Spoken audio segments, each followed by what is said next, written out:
Estudos mais recentes tratam o texto como uma ocorrência comunicativa e estabelecem 7 princípios que compõem a textualidade. Entre eles está a coerência.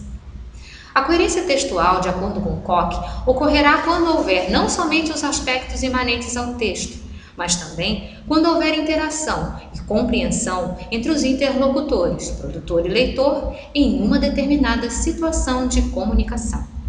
Ou seja, é necessário que o texto faça sentido aos usuários. Deve-se atentar para o todo. A construção de um texto coerente depende de alguns fatores que serão analisados a seguir. O primeiro fator a ser analisado refere-se aos elementos linguísticos, ou seja, a aplicação e uso do léxico e da sintaxe, como recurso de estabelecimento da coesão e da coerência textual. Porém, não há necessidade de estarmos presos a um padrão de escrita, com o uso de frases lineares, pronomes e conjunções. Vejamos o poema de Milor Fernandes e vamos analisar se é necessário um texto ser linear para ser um texto coerente.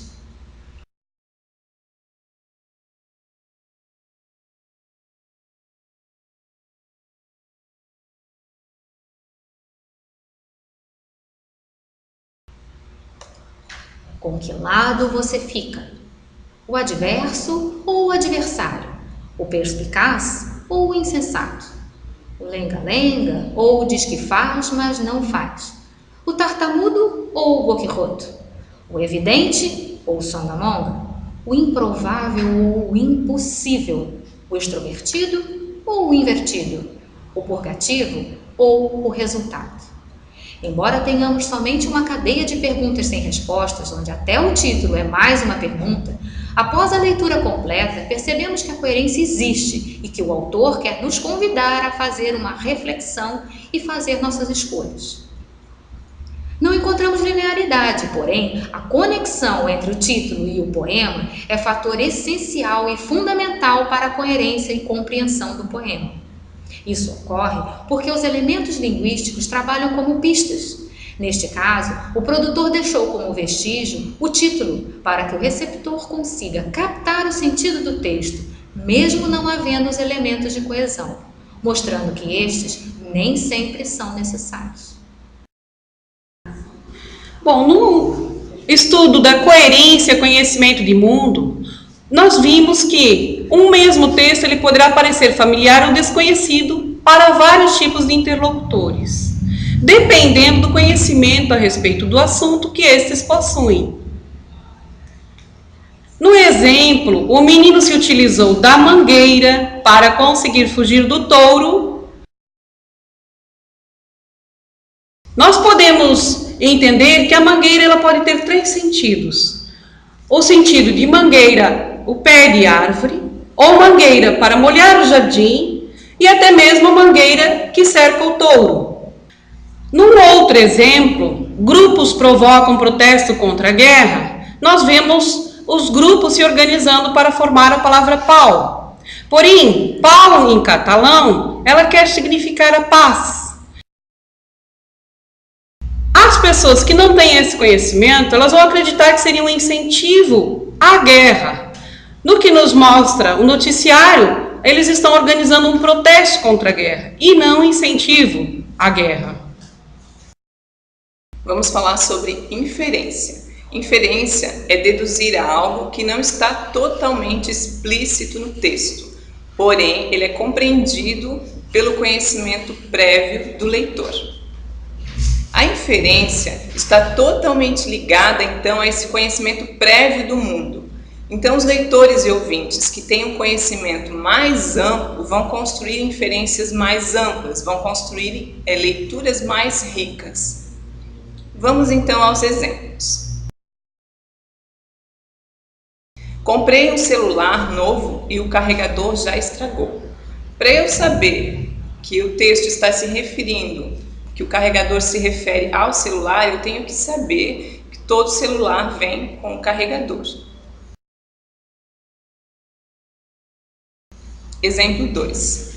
A casa precisa de um toque de tinta. Essa é uma figura de linguagem. Então, eu poderia dizer, a casa precisa ser pintada, mas ao invés de eu dizer isso, eu digo, a casa precisa de um toque de tinta. Exemplo 3. Vemos aqui uma imagem de uma fita cassete com uma caneta.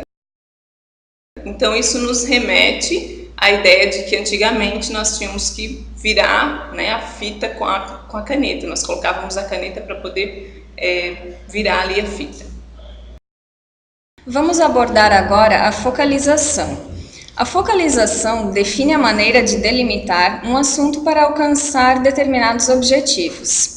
Ela tem a ver com o conhecimento de mundo e o conhecimento compartilhado dos receptores e produtores de texto.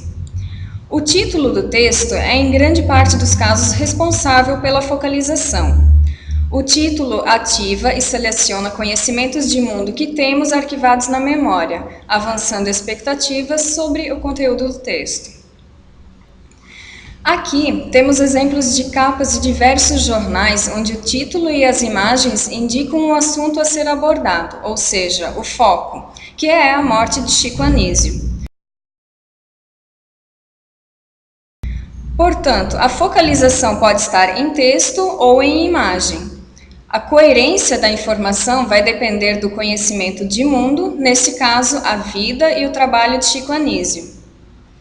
A seguir, vemos que um jornal português errou divulgando primeiro uma foto do Renato Aragão ao invés da foto de Chico Anísio, e depois, tentando consertar, foi divulgada uma foto de Agildo Ribeiro. Isso prejudicou a coerência. Houve uma tentativa de focalizar a notícia através de uma imagem, onde transpareceu a falta de conhecimento de mundo por parte do produtor. Outro exemplo de focalização. Temos duas frases. Primeira, os golpes de Anderson Silva, lutador de UFC, são muito eficientes. Segunda frase, o golpe militar de 1964 mudou a história do país. Na primeira frase, trata-se de um golpe num esporte de luta. Na segunda frase, de um golpe militar. O receptor vai se guiar pelo contexto para definir o sentido da palavra que o produtor utilizou. Vamos falar sobre relevância. A relevância discursiva é um fator determinante no estabelecimento da coerência. Um texto só é coerente quando podemos decifrar todos os elementos que o envolvem, sendo parte integrante de um mesmo tópico discursivo. É aceitável que diferentes conjuntos de sentenças tratem de tópicos discursivos distintos. Mas, para que o conceito de relevância seja atendido, é necessário que um tópico maior os unifique. No contexto, as expressões como por falar nisso, aliás, inclusive, voltando ao assunto, atendem a esse propósito.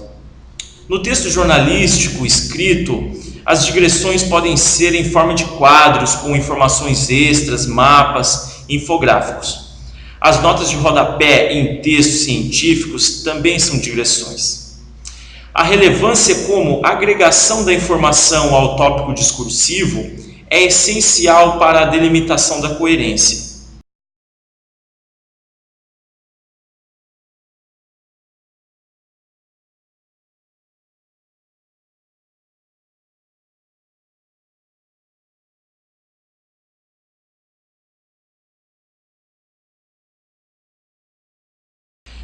No exemplo exposto, podemos notar que o autor, em dado momento, na segunda linha, na palavra aliás, utiliza essa expressão para marcar a ruptura do segmento do texto.